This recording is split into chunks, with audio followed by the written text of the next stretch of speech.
And we are live. Welcome to another episode of AB Traffic Quick Talk. And today we're going to be talking about is New York rap dead? New York City, the birthplace of hip hop, the cultural central point that once defined the sound of a generation. But what happened? Why has the city that brought us legends like Biggie, Nas, and Rakim seen a decline in its influence in rap? In this video, we are diving deep into the factors that have contributed to the fading star of New York rap. From the rise of gang culture and the impact of platforms like TikTok to the loss of originality and the dominance of regional sounds, we are breaking down the complex issues that have shaped the evolution of hip hop. Get ready because we are about to uncover the truth behind the decline of New York rap. Disclaimer. This video is created solely for educational and informational purposes under the principles of fair use and editorial use. All photos, clips, and materials used in this video are intended to share knowledge, provide commentary, and foster a deeper understanding of the subject matter. In accordance with fair use guidelines, this video utilizes content in a manner that is transformative, non-commercial, and beneficial to the public interest.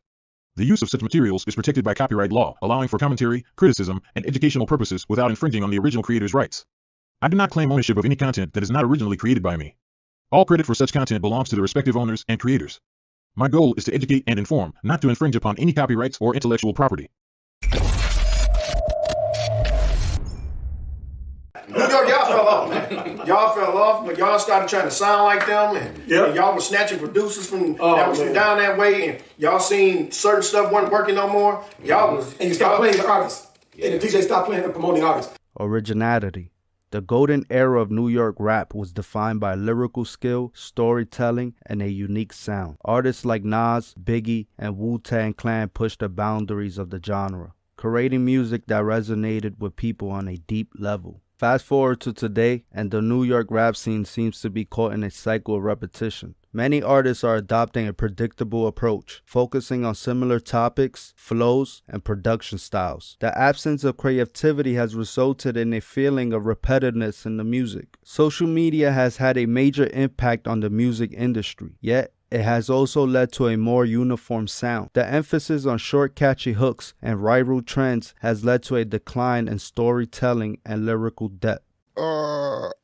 I'm in love with music so much, and ain't nothing against the SoundCloud rappers who pop, because I'm not against no get no money, but I mean, it took away from like the lyrics, it took away from the rappers putting in footwork. You know what I'm saying? Being foot soldiers or going to mingle with the DJs and building the records up, you know what I'm saying, or having those relationships. Or just like I said, it took away the footwork. It made everybody thought they could be a rapper. So now the content is not about content no more, and it's more about the look. Right, well, because you had to blow up without the internet. Platform. The emergence of streaming platforms like YouTube, SoundCloud, and later TikTok, dominated by algorithms, give priority to popularity and engagement. This often leads to a focus on short-form, catchy tracks that fit into specific playlists. The streaming platforms also democratize music distribution. Artists from regions like Atlanta, Houston, Chicago, and Los Angeles could bypass traditional gatekeepers and reach a global audience directly.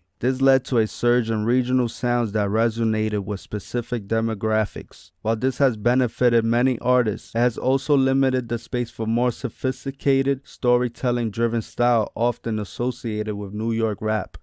You know, I'm talking about of like the New York. Like who do they have to look up to? Like what do we have? We're losing our identity. You know what I'm saying? And it's crazy because we was the trendsetters, and I don't really want to hear when people say, we're not making great music. That's support system.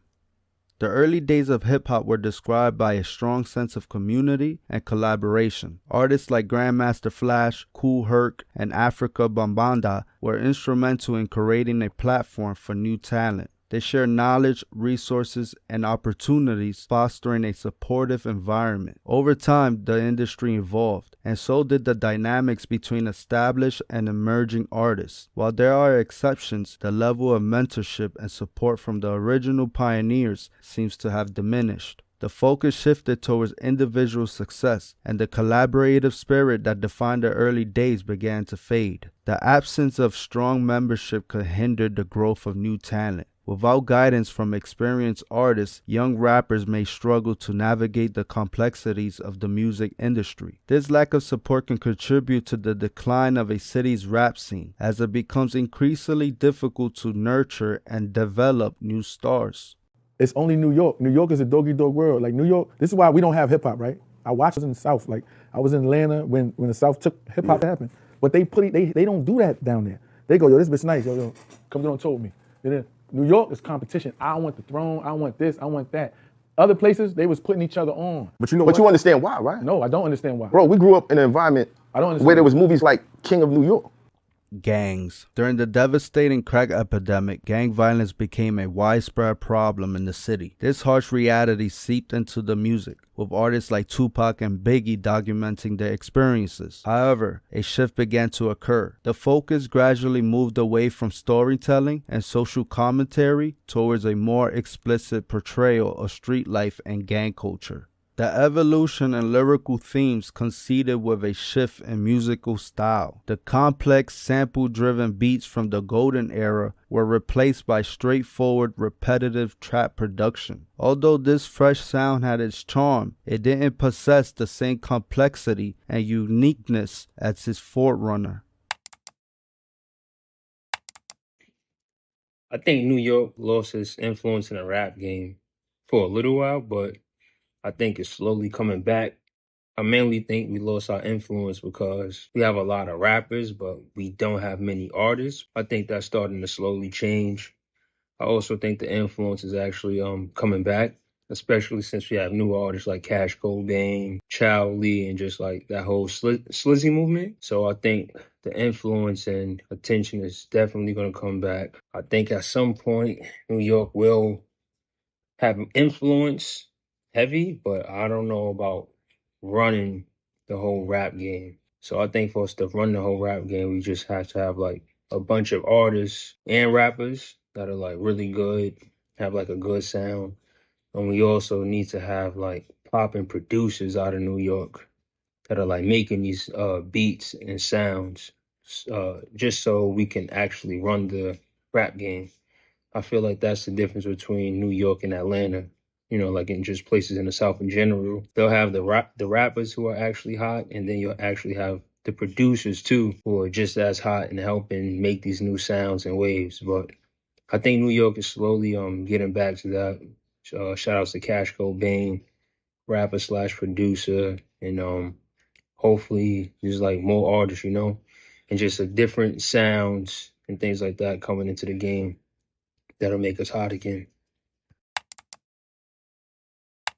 Man, what is good? It's your boy DMC, better known as Myth, coming live from the Method Man studio, the Meth Lab, man. Shout out to my boy A.B. Trapping, man. I'm so glad to see you back and you out here doing what you need to do, bro. I'm so glad that you back, bro. And you popped up with some really, really great crushes. Do I think New York lost its influence in rap? Of course it did, man. Come on, let's not play crazy right now. The South Bend took over. People in New York be bumping Lil Baby, man. It's not the same no more.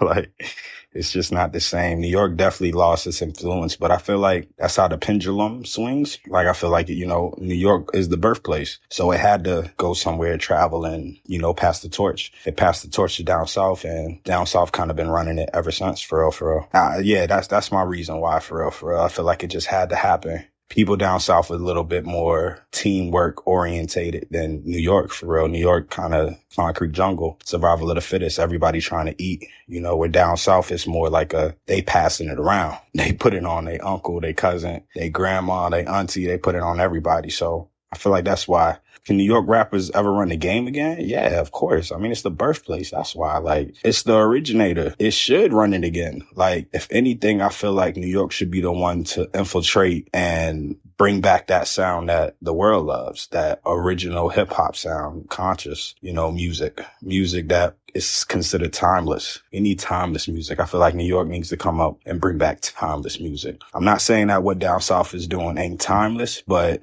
it's a different type of cloth when it's timeless music. So You know, I feel like New York can do it again, man. Like it's there. It's there. Like I said, it's the birthplace, it's the originator, it's the place where hip hop started, yo. Hey, these questions is hella good, bro. Like, I appreciate you putting me in on this input, yo. Shout out to you, man. Keep going. What's good, man? It's Ralph Baker Val TV. Subscribe to the YouTube channel. But before you continue with the video, I need you to drop a like for Abe. I need you to drop a comment. I need you to subscribe. I need you to share. Show all your friends, all that. We need all that. Everything counts. Or we kind of like fell off a little bit, and then Atlanta and other places in the South, you feel me, they kind of picked up. But we will never lose the core influences, if you get what I'm trying to say. You feel me? Like, New York is always gonna be mentioned. They're always gonna pay respect to New York, and they always gonna swag jack New York. So for that, I don't think we lost influence. Not yet. I guess the last biggest rapper we saw was K Flock, Free K Flock. The reason why it's hard for a lot of New York rappers to pop off is because they too busy trying to look like each other and emulate each other, take each other's style. You feel me? And if you're too busy trying to copy the next man, who won't want to listen to you? Because there's 10 other people that sound like you. So if you would just focus on being yourself and come up with your own sound, then maybe you could be the next one to pop out New York. But if you want to keep riding the wave, drill wave, and not trying to sound different, trying to sound like everybody else, smoking deads and all that, then you're not really going to go nowhere. Plain and simple. Feel me? That's all I really got for y'all. Shout out my nigga A.B. Trap and Quick Talk. Subscribe, subscribe, subscribe. So there you have it. While the city's influence may have shifted, its impact on music is undeniable. New York is more than just a place, it's a state of mind, a culture that continues to evolve. What do you think? Can New York reclaim its throne? Let us know in the comments below. And that's all I got for you. Don't forget to drop a like, a subscribe, a comment, and a share. Do all that good stuff for me. Until next time.